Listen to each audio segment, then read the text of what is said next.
Hola, ¿qué tal?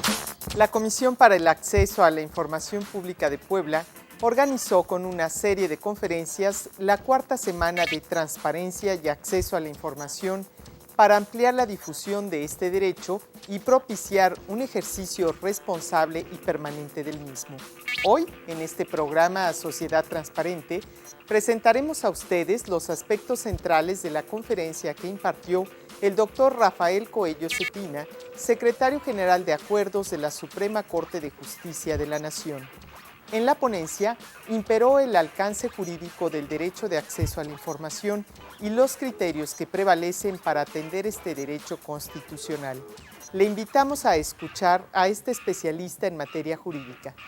En el primer día de este ciclo de conferencias, celebrado en el Tribunal Superior de Justicia, el secretario general de Acuerdos de la Suprema Corte de Justicia de la Nación manifestó que la confianza de la sociedad en el Poder Judicial es fundamental y este poder debe ser ejemplo de procesos transparentes que den certidumbre a la población. El acto de inicio de la Semana de Transparencia de la CAIP estuvo encabezado por el comisionado presidente Samuel Rangel Rodríguez, acompañado por la comisionada Blanca Lilia Ibarra Cadena, el titular de la SEDECAP, Víctor Manuel Sánchez, y otras autoridades de Puebla. A continuación, escuchemos una parte importante de la intervención del ponente Rafael Coello Cetina. Lo que nos ocupa hoy es hablar del Poder Judicial, de la función del Poder Judicial.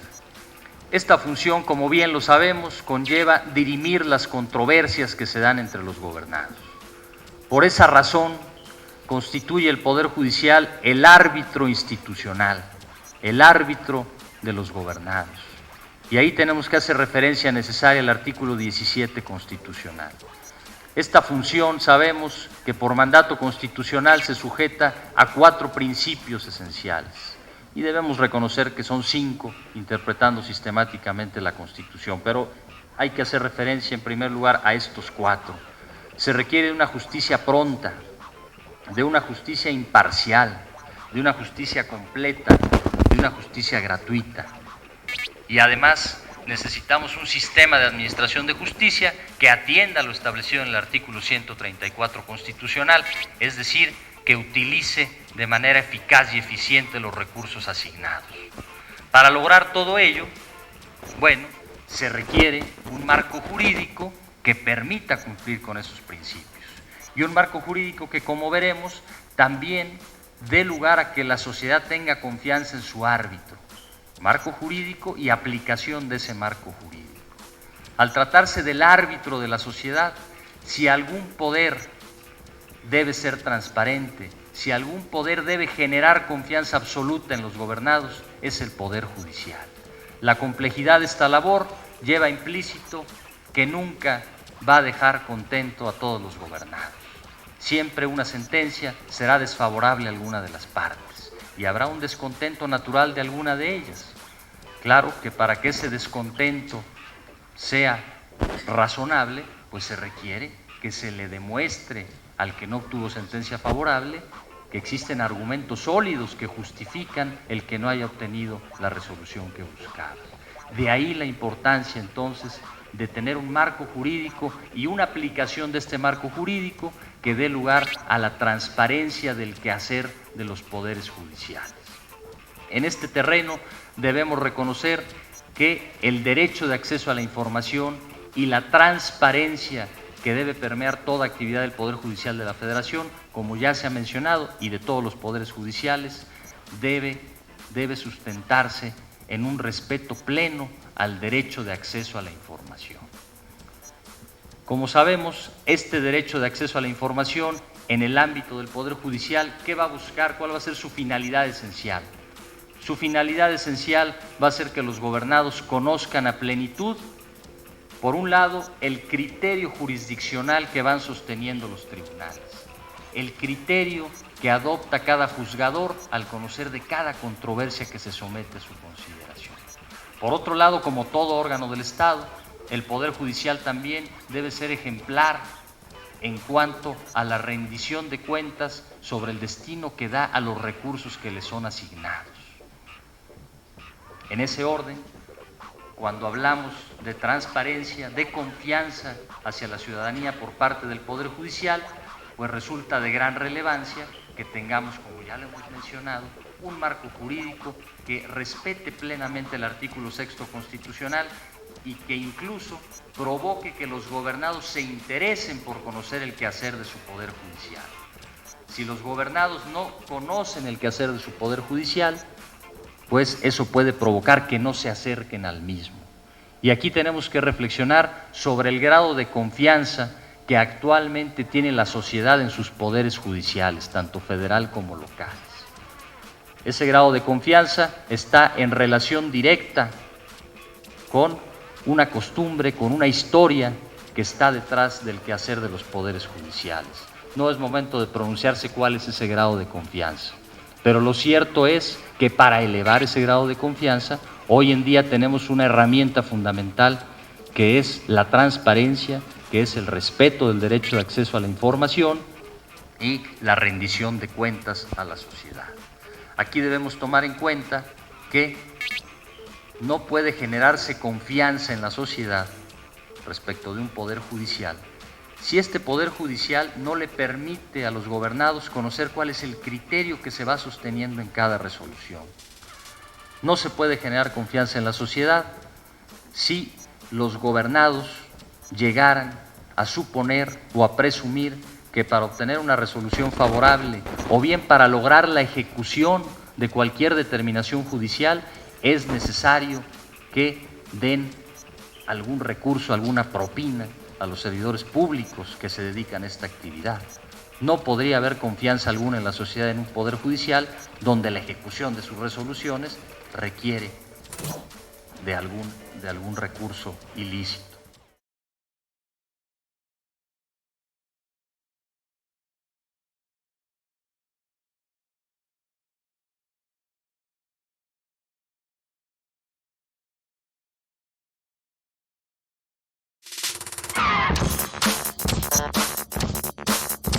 En el marco de la conferencia inaugural de la cuarta semana de transparencia de la Comisión para el Acceso a la Información Pública, Rafael Coello Cetina compartió los criterios y procedimientos de acceso a la información pública del Poder Judicial y se refirió a las dos vertientes que son consideradas en este poder en el caso del derecho de acceso a la información.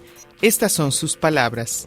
Hablando del derecho de acceso a la información y como una mera introducción para ya entrar de fondo a estos criterios relevantes en materia de acceso a la información en el Poder Judicial, debemos recordar que este derecho fundamental tiene dos expresiones esenciales. Por un lado, una expresión que nos reconoce el artículo 6º, fracción quinta, que podemos considerar como una expresión donde los órganos del Estado están obligados de oficio a difundir determinada información. Es decir, no se requiere que los gobernados soliciten el acceso a esa información. Ya hay un mandato constitucional en el sentido de que los órganos del Estado deben difundir cierta información. Ahí lo vemos en la fracción quinta del artículo 6º de la Constitución, que nos dice: los sujetos obligados, es decir, todo órgano del Estado, deben preservar sus documentos en archivos actualizados y publicarán a través de los medios electrónicos disponibles la información completa y actualizada sobre sus indicadores de gestión y el ejercicio de los recursos públicos. Entonces, indicadores de gestión y resultado del ejercicio de los recursos públicos por mandato constitucional tienen que difundirse por los órganos del Estado, sin necesidad de que los propios gobernados insten para conocer esa información. Y aquí es una vertiente importante de este derecho. Una vertiente donde se va a advertir cuál es la voluntad de cada órgano del Estado para atraer a la sociedad a que conozca qué es lo que está haciendo. Claro, hay que tomar en cuenta que en ocasiones los recursos no son suficientes para utilizar estos medios electrónicos y difundir la mayor cantidad de información debidamente sistematizada, ¿verdad? Ya sabemos que demasiada información mal organizada, pues, implica realmente una desinformación. Pero aquí no debemos dejar de tomar en cuenta la situación de los recursos económicos que deben destinarse pero también la adecuada sistematización de la información que permite con pocos recursos informar suficiente a la sociedad.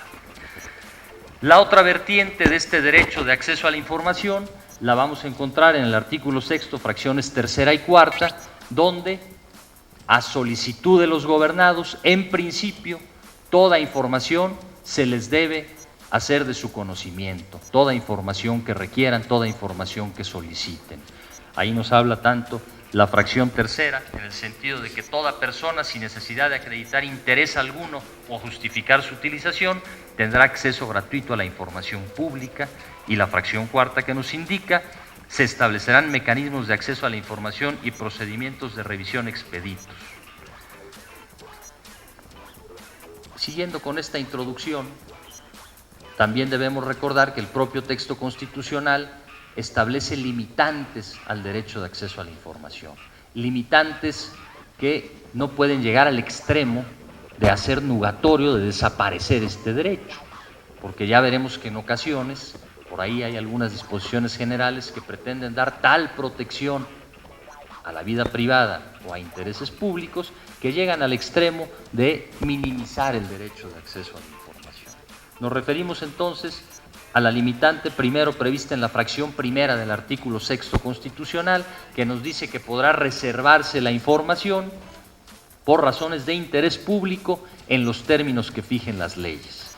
Y aquí es muy importante tomar en cuenta que si bien hay una delegación al legislador para que determine en actos formal y materialmente legislativos cuáles son los supuestos de información reservada por afectación al interés público, esta reserva no es absoluta, esta delegación no es absoluta.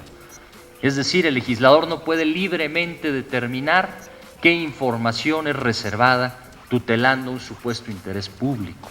No. Si el legislador se excede, podrá impugnarse la constitucionalidad de esas normas que nos dicen cuáles son los supuestos de información reservada y podrá declararse su inconstitucionalidad.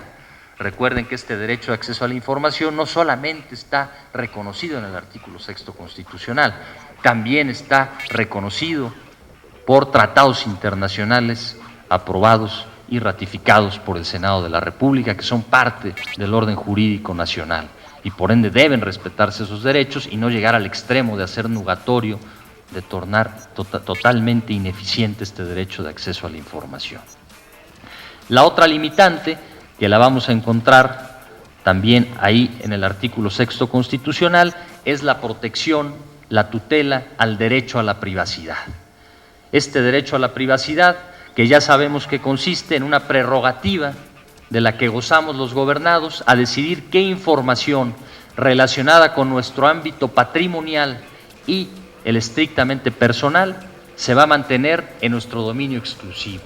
Tenemos esa prerrogativa constitucional. Y también sabemos que se ha reconocido que este derecho a la privacidad tiene un núcleo con mayor protección, que es el derecho a la intimidad, que se refiere a todas aquellas características o rasgos distintivos de una persona, atendiendo a su condición física o a sus preferencias. Hay una mayor protección, hay una mayor tutela, y ya veremos cómo trasciende esto, por ejemplo, a la regulación expedida por el Pleno de la Suprema Corte de Justicia de la Nación en materia de protección de datos personales.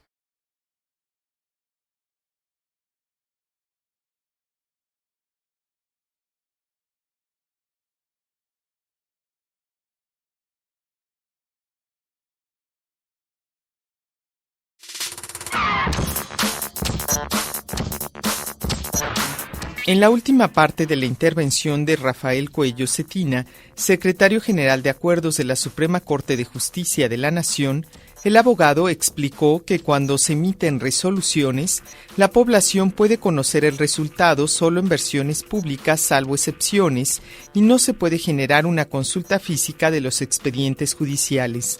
En cuanto a la relación entre la Suprema Corte de Justicia y sus trabajadores, Cuello Cetina comentó que las prestaciones son información pública y se debe permitir el acceso a ellas.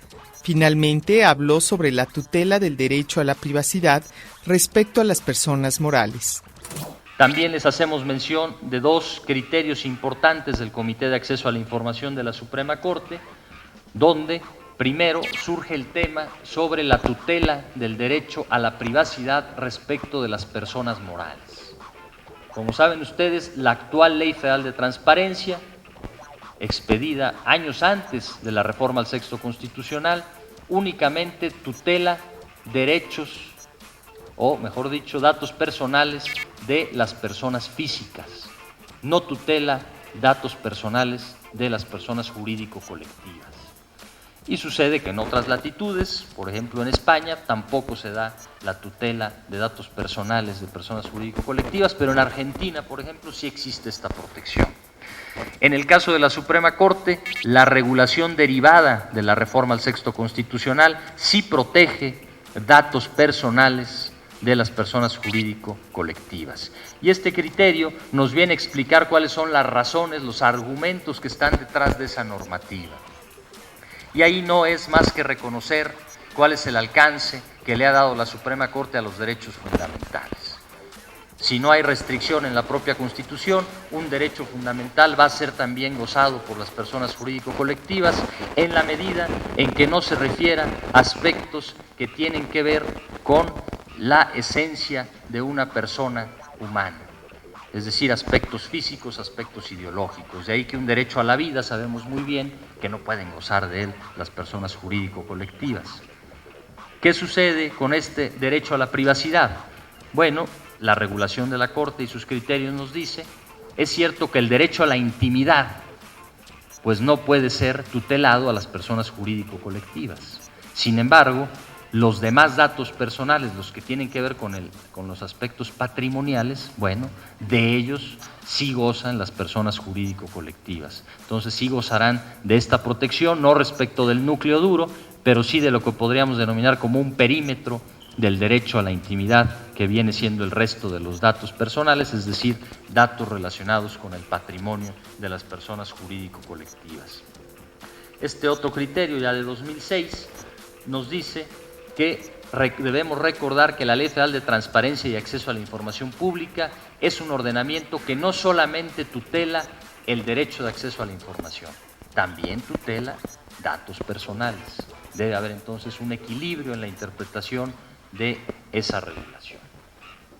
Pasemos ya a la materia de nuestro análisis, que es la diversa información judicial. Hemos dividido, como lo hace la doctrina, en tres diferentes ámbitos esta información. La información estrictamente jurisdiccional, que tiene que ver con el criterio sostenido por los tribunales, que tiene que ver con la documentación que obra en los expedientes judiciales. Por otro lado, vamos a hablar de una información institucional que tiene que ver con el ejercicio de la potestad sancionadora, disciplinaria, en relación con los servidores públicos del propio Poder Judicial, que tiene que ver con el sistema de carrera judicial, con los concursos para ir ascendiendo en las categorías de esta, y que tiene que ver con un tema de gran relevancia que es la estadística judicial. Finalmente haremos referencia a la información administrativa, que tiene que ver con el manejo del presupuesto, con cuestiones relacionadas con adquisiciones, obras y servicios. Pasemos entonces primero a la información jurisdiccional. Tratándose de esta información, como ya lo mencionamos inicialmente, es de gran relevancia que los gobernados conozcan el criterio que sostienen sus tribunales. Claro, hay que comenzar por lograr que los gobernados conozcan que existen los tribunales y que conozcan para qué sirven sus tribunales y que tengan conocimiento de que la mejor forma de resolver sus controversias es acudiendo a los tribunales, porque puede llegar alguien en algún país y convencerlos de que no acudan a los tribunales, les diga, no, mira, este sistema te va a llevar 10 años en que resuelvas tu problema jurídico, a mí me das 50 o 100 mil dólares, bueno, estamos hablando de otro país, y en 15 días yo te arreglo tu asunto. Y entonces, ¿qué se provoca con eso?